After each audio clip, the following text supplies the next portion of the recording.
Oh, hey, you are listening to a new episode of Tiny Little Victories with me, your host, Jennifer Kite-Powell. I am so glad that everyone is back with us today. I just absolutely love it. If you stick around to the very end, I'm going to tell you a secret. Doesn't everybody love secrets? Well, on today's show, we have an amazing writer. Her name is Shalene Gupta. Now, listen very carefully because this woman is absolutely incredible. She went to Columbia University and got her Master's of Science in Journalism. She went to Johns Hopkins University and has a bachelor's degree in writing seminars and psychology. The list just goes on and on and on. She is a journalist and writer for a number of publications where she's had bylines in The Atlantic and ESPN, Fast Company, Harvard Business Review, WBUR in Boston. She even wrote book reviews for Kirkus Reviews. You know, I had my book reviewed through Kirkus Reviews. I meant to ask her about that. She has additional bylines in the New Straits Times in Malaysia. She also worked at Mint in India and Go Company in China. Come on. One of her jobs was a research associate at Harvard Business School. She was there for a while. And from that, she actually wrote a book, The Power of Trust, How Companies Build It, Lose It, and Regain It, published in July of 2021. Her second book is called The Cycle, Confronting the Pain of Periods and PMDD. That came out in February of 2024 this year. And one of the most interesting things about Shalene is she is definitely a nonfiction writer, but the story that she tells us is about how she started out as a fiction writer, and she went away to Malaysia to sort of find herself and get unlost, and came back and was still a little lost, she says, but she began to see her path. She took every opportunity that came her way and created what all of us envy as writers is a living from writing. She is the perfect example of a writer and a journalist and an author and a thinker and a speaker that has turned her passion for writing into a profitable profession. So sit back and enjoy this interview with Shalene Gupta. So Shalene, I'm so excited that you actually had the time to come and sit with us on Tiny Little Victories. Thank you for joining us from Boston. Jennifer, thank you so much for having me. I'm extremely honored to be on here. Oh my gosh, are you kidding me? Like I feel like I'm a baby journalist compared to you. The work that you have done just in every single major like high value media target. How did you get into that? You've got Fortune, you've got Fast Company, you've got I think you also have like Kirkus review book writer, right? You wrote reviews for Kirkus. Maybe you reviewed my book. How did you I did. move into this part of writing for all of these magazines? Did you just wake up one day and say I want to be a journalist, or what how did you get there? You know, the irony is I actually wanted to be a novelist. And for the longest time, I never read the newspaper. I actually grew up in a house where we did not get the newspaper. I think we would get one news magazine. It was India Today, so not even like American news. And, Yeah. and so not really the background you would expect. Yeah. And straight out of college, I graduated during the recession. It became very clear to me that getting a job in writing would be challenging.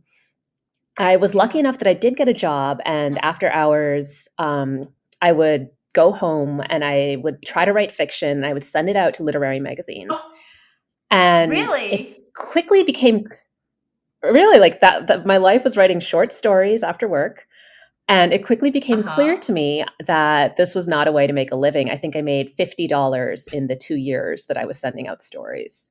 I totally agree with you about, okay, you guys, I'm just going to tell you the truth. We had a real big sound problem there right after Shalene was talking about how she quickly realized that writing novels and short stories wasn't going to make money. We had a big sound problem. So we just had a big laugh, and we're coming back from the laugh to you all. So that's why we all sound a little funny and why we're giggling a little. Yeah. Right, Shalene?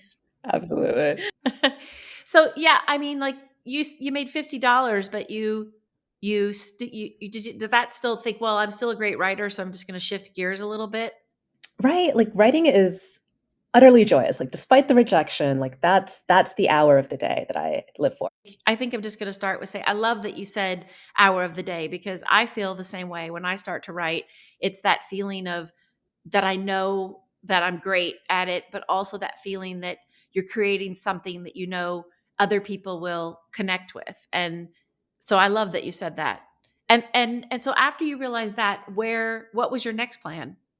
So you can tell that I was really good at planning at this part of my life. I was like, I just need to spend a year abroad, and obviously there I will come up with the great American novel. So I got a Fulbright to teach English in Malaysia. I did not write the great American novel, but during that time, I also traveled around Asia in general. I spent 3 months in China. I did a stint in India, and it was a lot easier there to freelance for the local papers because there was just such a high demand for English writers in the English language publications. So I was able to freelance when I was teaching in Malaysia at the national paper and place articles, just because there was a lot of interest in why are there American teachers here. And I realized that even though I'd spent most of my life not reading the news, there was something really magical about interviewing people. I had worried for a long time that my imagination was quite limited because when I wrote short stories, they were always about biracial Asian American women who wanted to be writers. And I was like, I'm running out of material really quickly. I love that you started there because, like, everybody says, write what you know, write what you know. So you were writing what you know, but like you said, far, how far can that go? But the other thing that strikes me is to hear another writer talk is that you said, you hadn't been reading the news, but you were really good at like interviewing people, which is one of my favorite things to do as well. And I think marrying those two things together is going to go much further than sticking with like, I'm this person, I'm a Southern girl, I lived in France, and those are my experiences. Yeah, I mean, get in line, right, for the number of people that escaped to Paris, to find themselves. And you did the same thing. You went to, Hemingway did it too. Like you went to Malaysia. Exactly, exactly. And I was sorely disappointed because I did not find myself in Malaysia. It turns out that you can still be lost and even more lost in a different country. But what it did do is it made me think about going to journalism school, and that changed my career. Okay. Yeah, because you went to Columbia and got a degree in journalism, which is like way up here at the high end. I mean, that choice that you made was probably quite pivotal because that school is just like crazy hyper focused on creating really good journalists, in my opinion. The people that come out of there, wow. I mean, look at your resume. Like, do you think if you hadn't gone to Columbia and didn't have this drive, you would be this prolific of a writer in mainstream magazines? And also, you've written 2 books. We're going to get to that in a minute. But did that moment shore that confidence up for you? I've had this discussion with a lot of people because journalism school is really expensive and being a journalist does not pay well. So I think there is a really valid question in is it worth going to journalism school? Do you need it? And I would say, if you are someone who loves journalism, who's been reading the news, who's gotten the internships, you can teach yourself everything that J school offers. But in my case, I I had nothing, right? Like, all I knew is I could write, but I had never even thought about the news, I'd never listened to the news. So for me, journalism school was absolutely essential. The other part was I'm a woman of color, the child of immigrants. There are no writers in my family. They're engineers, doctors, and business people. So I was really kind of forging this path on my own. And Columbia gave me, it gave me a portal to think about journalism and sort of just this code of conduct and sort of the beginnings of it just opened a lot of doors in terms of thinking about the craft of it and sped that up. And it also just gave me connections, which was incredibly valuable. And I hate saying this, but I do feel like journalism, especially those national publications, is a very gated community. Oh, 100%. I'm so glad that you said that. It's very much like the art world, it's very gated. It's very difficult to get into. And I think you bring up a really great point. Like journalism itself doesn't pay. Journalism school is very expensive. And then you have the gated world up there, which is all about connections. And I think, I do think that I do think that if you went today to want to be a journalist, a lot of people ask me, like they probably ask you, I think I didn't have the internet, social media, any way to access news. You didn't read newspapers. You had one newspaper. And you had to do everything literally by your own muscle, right? You had to go out, you had to scrape together people. You couldn't just send an email. You couldn't do any of that. So I think I also went to journalism school, but not Columbia. I went to the University of Georgia. And, the thing they taught me, like they taught you, is structure and thinking about, how you think about talking to people and connecting with people, which is how you make a good story. Absolutely. I feel like that year of journalism school was probably the most valuable year of my education.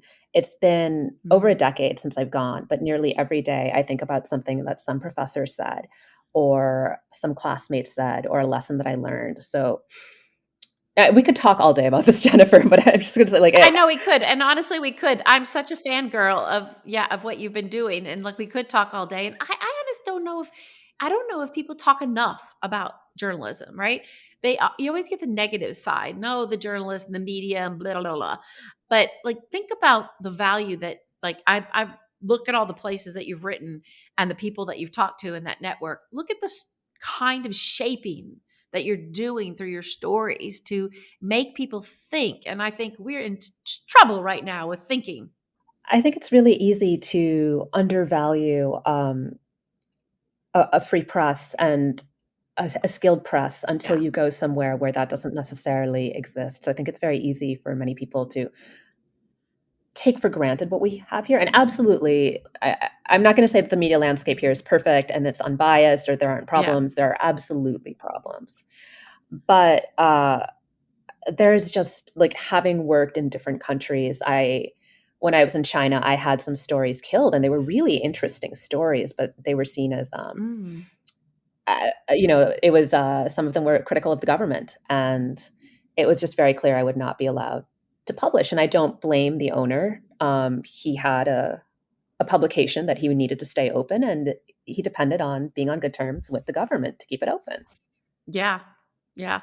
That's such an interesting experience. And you're right. Like Malaysia and China, I mean, I love what you said about the value. You value it when it's not there. And how hard was that for you to kill that story?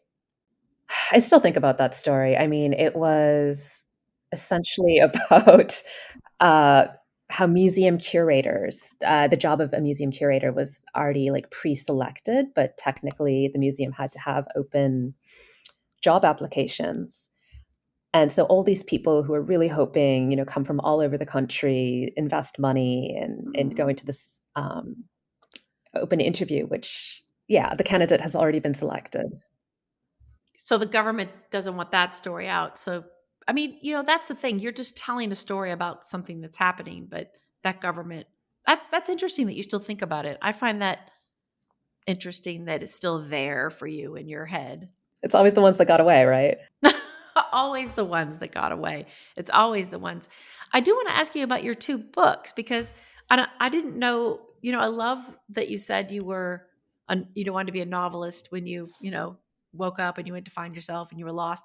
I guess you got unlost, Shalene, because since then you have published two books, one on the power of trust, which I'm dying to talk to you about. And the most recent one was I'm going to do the title. It's called The Cycle Confronting the Pain of Periods and PMDD. Two exactly different topics. The power of trust, talk to me about that book and how you worked on that book and what that book changed for you. Yeah, so, I was doing journalism, but essentially the goal had always still been to write books and to be a novelist. So I ended up quitting my job at Fortune and just being like, I'm going to spend a year writing a novel.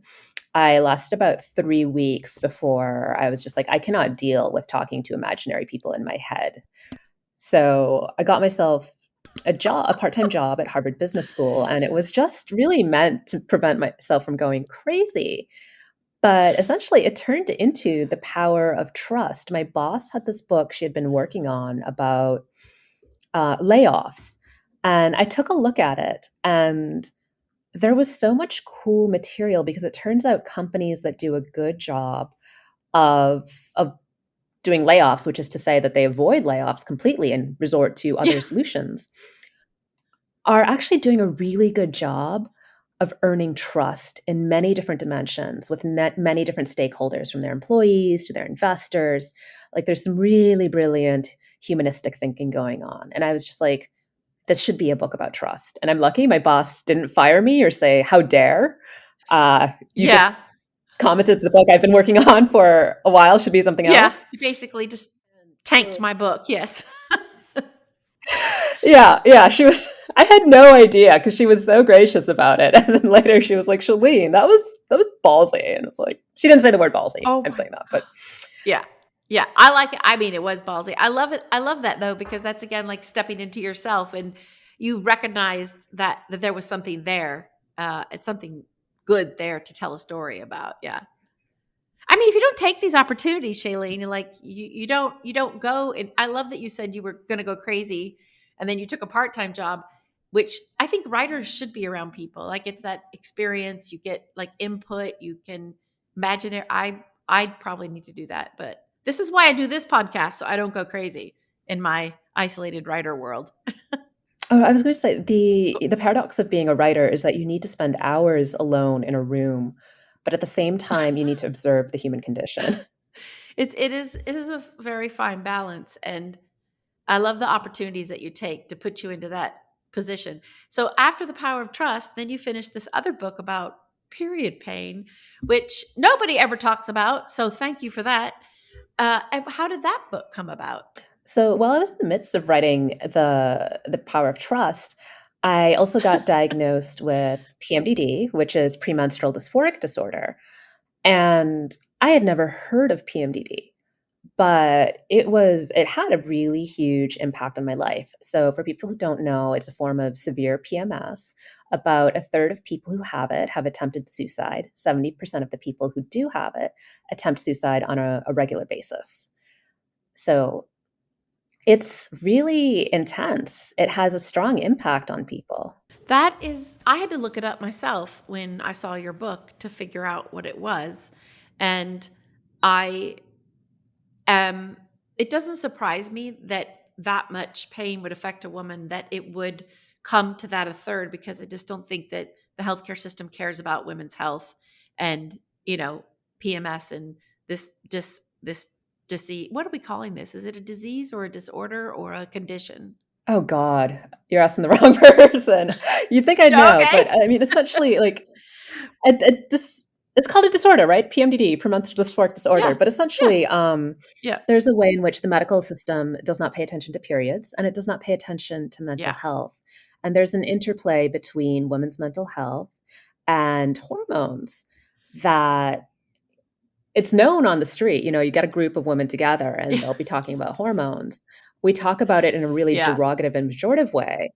But in terms of actually sitting down and talking about, when is this interrupting people's lives? When is this creating a negative Mhm. impact? What can we do about it? That conversation is completely absent. We're starting to have it, we do have it around postpartum depression, but I was just talking to some clinicians, and apparently it's because that affects the quality of the baby's life. And then we're having it a little bit around menopause, but as you notice, that's also about the absence of the period. And Yes. the more I dug into it, the more angry I became because, Yeah. on a given day, a lot of people are menstruating, and about 10% of the population does have PMDD. 10% is a big number. That's a big number. And I, I, I, I, this is the type of thing that we have to talk about because, you know, there are so many women in the world. Like you said, on any given day, like people are menstruating. I went through menopause, and I found that same like conversation on the street. I like how you say that conversation on the street. And then, when you go through that, people, the community, the healthcare community is not there. I think you're right. We are talking about it more openly. It's interesting that you talk about that one postpartum around the baby. But what about us? Let's talk about the woman, right? Let's take it back to how it affects your life, the people around you, your work. Uh yeah, and that this is the book that does that, right? This is the book that sort of elevates that street talk. Yeah, it was meant to lay out the land and just sort of provide, what is Like that. PMDD? What is the, biology 101 here that's going on? Because we're still not really being taught in school, that periods have multiple phases, Yes. after you ovulate, you a lot of people will start to notice that become like their energy changes. They become more tired, they might become a little more emotionally sensitive. Um, and this affects like most people. We deserve to know this. And we're not told that. And then PMDD also just, why are we not having the conversation and digging into some of the sexist arguments around Oh, it? all of the sexist And it's arguments, yeah. actually really sad. Exactly, It because I think it is really sad. I'm glad you said that. It is tragic. It is sexist and it's tragic. And on one hand, it's not even one hand. It's sexist and it's tragic. Period. End of story. I don't. What's it going to take though? What bothers me is like here we are in 2024, and we're still not really any further on the position of women in terms of healthcare, like you said, and just this mental health issue. And I remember being a teenager and having my period, and I was very affected by them. Very, my sister as well, just crushed. And, my mother took us to the doctor and he was like, oh, they'll be fine. Just having their period. You couldn't even like sit up. You couldn't even do your schoolwork. You couldn't do anything. And yet nobody cared. Like you were just forced to go and keep going. And I think it was, I mean, when I got to the end of my period times, I was so happy because, I was really glad to go to menopause. I was like, whew, let's get that out of the way. And nobody's talking about it. There was one book written by Christine Northrup, actually, about like, let's just break down this menopause stuff, right, for women. Let's talk about what the medical community is not talking about or doing. And I think we need more books like this because we need to bring it out in the open and we need to address it, like you said, like off the street and get people to think about it. I mean, most people, our producers got a woman in the house. So, I'm sure men also experience this, what happens, the results of a period or PMDD. exactly, this is not a woman-only issue. Men come Yeah. from somewhere to begin with. Uh, Yeah. Many men will end up with a female partner, not everyone, and a lot of Yeah. men will end up with a female child. And even if they don't, they're still inhabiting a world full of women. Exactly. I mean, just exactly. You're gonna have to cut that down because too many exactly's. But like, I'm just like so excited to hear about this conversation. So, how is the book doing? It's out there? Are you getting a lot of feedback from people that they're feeling like, yes, Shalene, thank you for writing this book? It's interesting because, it's reaching the PMDD community. I had hoped that it would reach more people than that, but it is a tough sell to write about Yeah. periods and mental health. Like, I can understand why people are like, I don't think that's gonna be my summer beach read." Totally get it. Um, but I do worry about that Oh, because it's the people who don't have who've never heard of PMDD, but who do have it, yeah. Yeah. who the book will impact the most. Yeah, because I they don't do hear know from because people, though, nobody all talks about it. exactly, exactly. I was in my early 30s when I was diagnosed, and the doctor was just like, "I cannot believe you've been suffering like this for decades." And I was just like, "Yeah, I can't either." Like, somewhere along the line, society failed. Yeah, Um, totally, 100%. and I do get notes from people in the PMDD community all the time. I just got one from somebody in Dubai, which was incredibly touching to me that the book had made it to Dubai. And Well, what does it mean for you to know that someone in Dubai read your book? I mean, because it's a whole different culture. It's, a whole different part of the world. How did that feel for you? It was incredibly validating. I really struggled with the decision to write this book. Prior to that, most of my writing had been in the business sphere, and when I sent this book proposal to my agent, he was just like, "This was not what I was expecting," which is completely fair. I can understand why all of a sudden he has this manuscript about menstrual problems, and I think it was more about my relationship than most of my friends knew. And I was like, like I make great decisions, right? Um, and I continue to feel vulnerable at times and wonder if that was, the best decision because it is such a personal book about such taboo topics. But then, I get these notes from places like Dubai, and I realize this is a universal issue. People all over the world are suffering. And the conversation in the US around PMDD is not very advanced. I imagine there are other places where it does not exist at all. So to be hearing from people, it means a great deal that there was a that potentially this book is helping people and giving voice to a truth that they're living, and that makes it all worth it. Shailene, that is monumental because there's not many people, I don't believe there are many people in the world that can say that, right? By writing this book, which is, you're right, I can see where your agent would be like, wait, what? What's going on with this manuscript? But to know that you wrote something that is going to connect with eventually, you know, more women than that can help make a change in their lives. Imagine sitting there suffering like you did for 2 decades, just sitting there and thinking you're just something's wrong with you. You're broken. Like this doesn't make any sense. No one will listen to you. Pampering and Motrin, that does not work, right? Uh, so imagine that impact that this book will make on people. I mean, I feel like it's like a skipping stone. It's just going to keep rippling through. I hope so. I think my greatest hope is that you know, I don't want to say starts a conversation because there is a conversation around PMDD, but it amplifies one. I've had people write to me and Yeah. say, you know what, I gave this book to my mother-in-law who doesn't understand PMDD. And that was like incredibly gratifying because that's exactly why I wrote this. It's sort of this primer on what is this, what does it mean, how does it impact people, because it's poorly understood, and then it's really easy to just sort of blame the individual of, oh, this person's morally weak, they're not strong, they're not disciplined. No, their biology is different. They have no control over these breakdowns, and the tragedy is there are treatments, they're effective, and they're easily accessible, and people just don't know that it's an option. I didn't know. That is great to know that there are treatments. Like, what was some advice you could give to people now if they are having these problems to like push it with their doctor? What would be something you would advise to people? Absolutely take it up with your doctor. And if your doctor doesn't listen to you, find another doctor. A lot of the people I did talk to or interview, because PMDD is not well known, they were not believed, which is tragic. It's the last thing you need.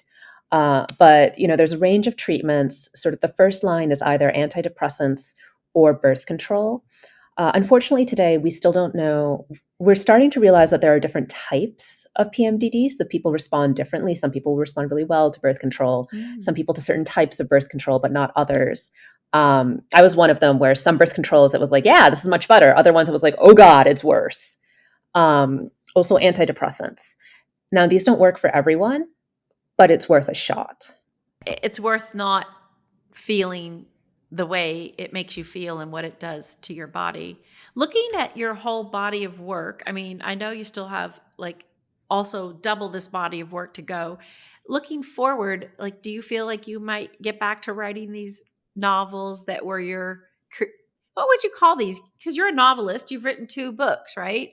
But by novelist, are you mean more like these like short stories and things that are, do you think you'll get back to that? I already am back to it. I'm working on a novel right now. Can you tell us what it's about or no? Oh my God, I'm so bad at elevator pitches, but in short, it's about How about a cocktail pitch?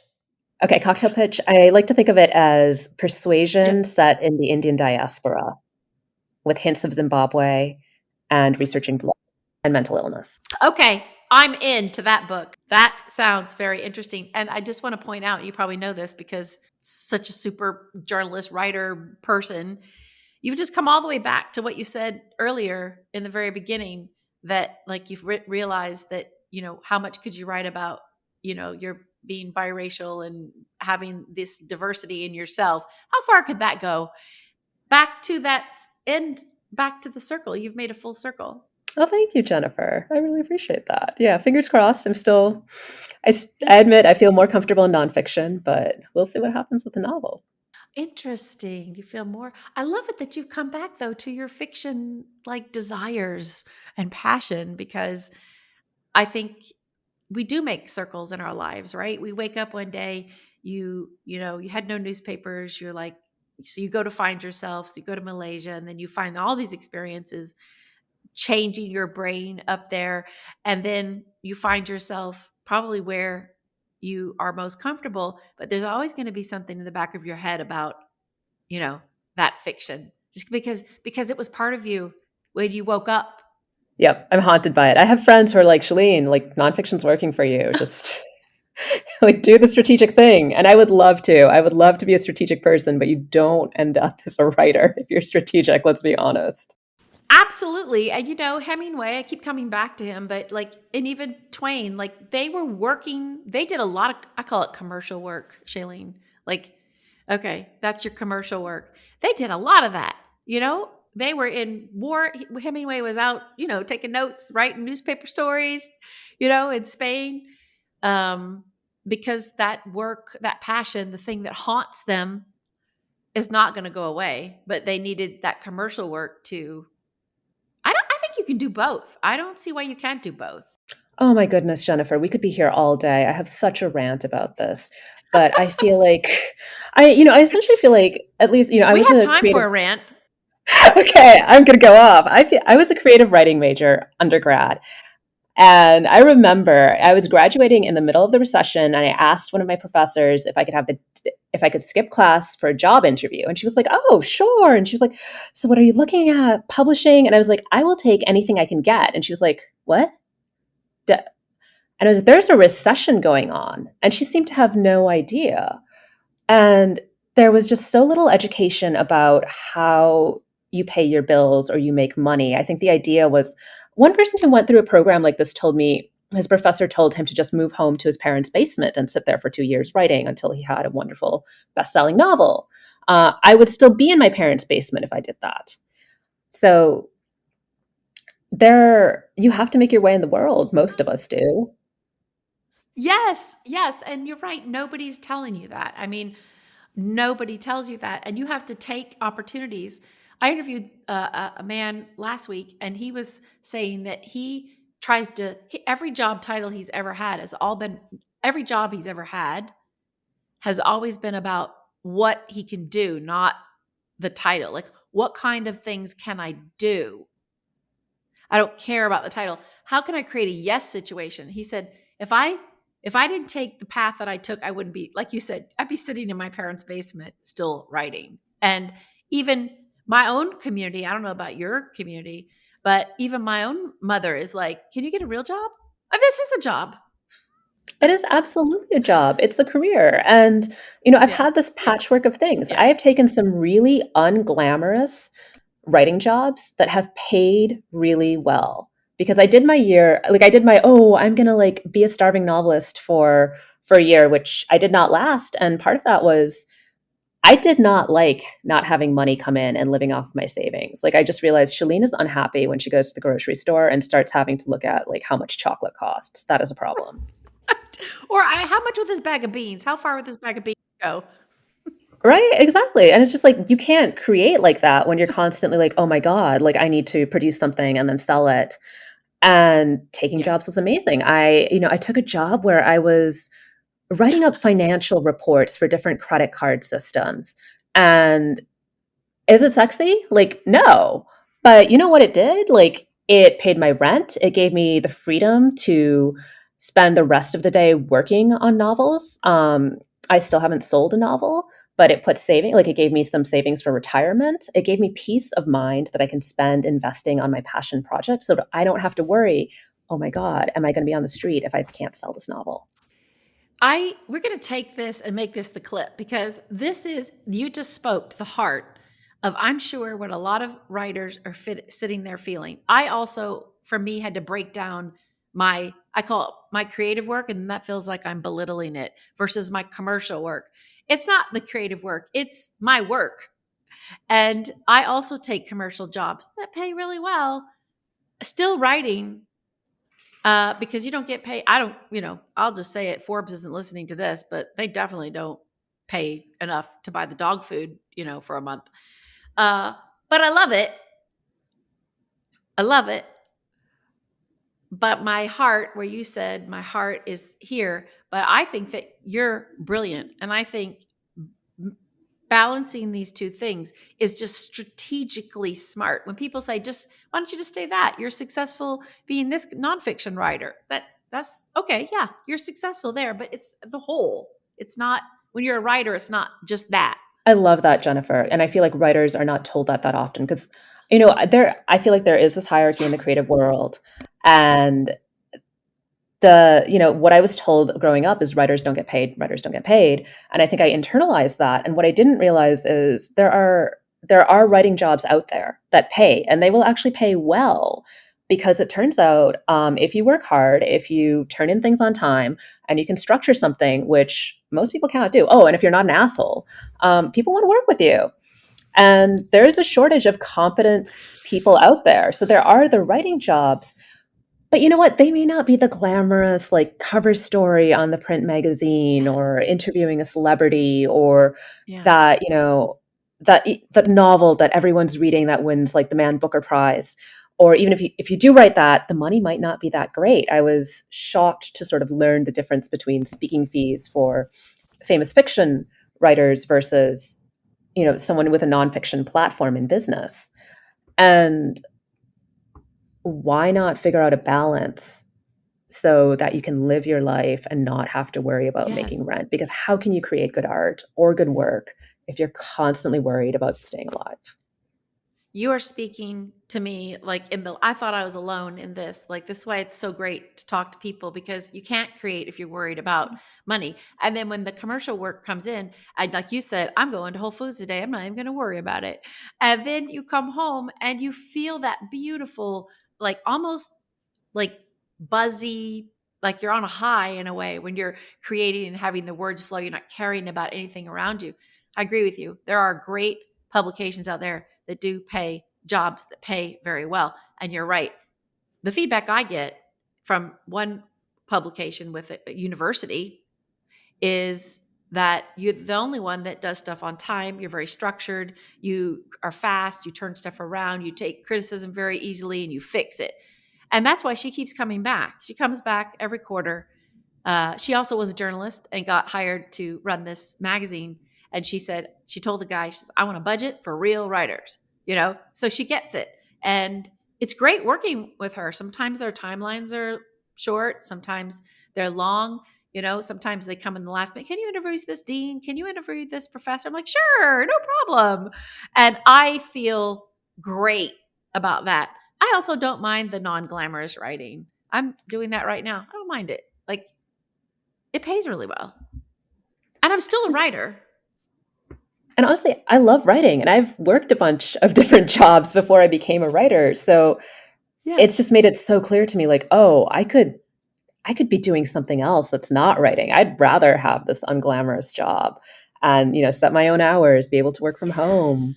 Yes. It's funny because I was on a panel for college students at my old college, and I think they were kind of looking for accomplishments, and we had to say our biggest accomplishment. And mine was, I have paid my rent and paid all of my bills and not needed any financial help as a writer, and I'm really proud of that. But I don't think it sounded that glamorous to the college students who were like, "Yeah, duh." Like, but it's like I've gotten to do what I Ah, love. I do it on my own terms, and I can pay my bills. yes. And It's you, that to me. Yeah. And you know what? Just say, to say you make money as a writer, Like I love that you put that badge on. I think it's important to put that badge on. I say it all the time. I'm a writer and I earn a living. I bought this house. I'm a writer. Like, I did this with this pencil for everybody. I'm holding up a pencil. 100%. And this is not just like a total respect to people who are not bringing in money. I realize that it is a really hard and strange game. It is frustrating. Like I Yeah. went to a party once and someone's like, "What do you do?" And I was like, "I'm a writer." And then she turned to my husband and she was like, "Oh, so you're the wonderful man who makes it possible for Shalene to write. What do you do?" And it's just a moment of like, Unbelievable. no. Like, Yeah. I mean, women can be the worst. Yeah. yeah. And also, I just think, like you said, you're just a writer, and writers can write. Like you can write. You can go from The Power of Trust, from that book, to all the articles you've written. The recent one in Fast Company you wrote like 2 hours ago about 80% of the companies. I can't remember what the headline was, but to writing about period pain, right? And back to this new fiction novel. That's what a writer does. A writer writes. A good writer writes. Oh my gosh, Jennifer, this is like so So, validating too, because I go through these moments too, as well, of like, oh, should I like pick a beat or why am I so spread apart? So it's nice to hear that someone else looks at it and is like, no, yeah, this is great. you should. You are on the right track. Like you are an example for every writer. You're an example for me. I've only written a chapter in one nonfiction book, one chapter, but I thought that was like a big thing. It's Uh, huge. so I stepped into my writer badge a lot more. I don't know, as I've gotten older. I don't know about you. It's like I'm more like I'm a writer, and people are like, "Whoa, what do you write?" Well, sometimes I write poetry, and sometimes I write about artificial intelligence and data centers. And sometimes both in the same combination. Yes, at the same time. So yeah, thank you so much for taking this time to come.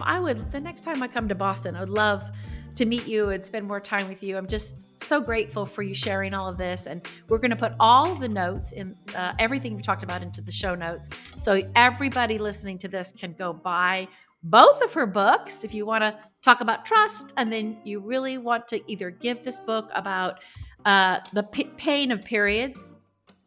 Please, we're going to put it in the notes. You can go buy it. You can share it with people. You can connect with Shalene. I'm sure she will talk to you about her experiences writing that book. So thank you so much for coming on the show. Thanks so much for having me, Jennifer. It's a true pleasure, and I hope that we can meet in person soon.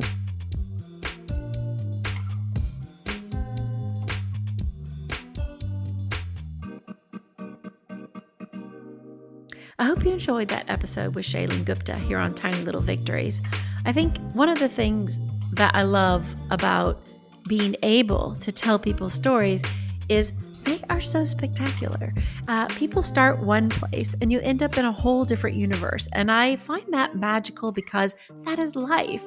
And Shalene is a really great example of someone that knew they were a writer and had to take a journey to create this very successful career that she's created as a nonfiction and as a fiction writer, because she sneaked to us her new fiction book. So I think that's pretty amazing. You heard that first here on Tiny Little Victories. Now, I promised you guys that I had a secret, and I do have a secret.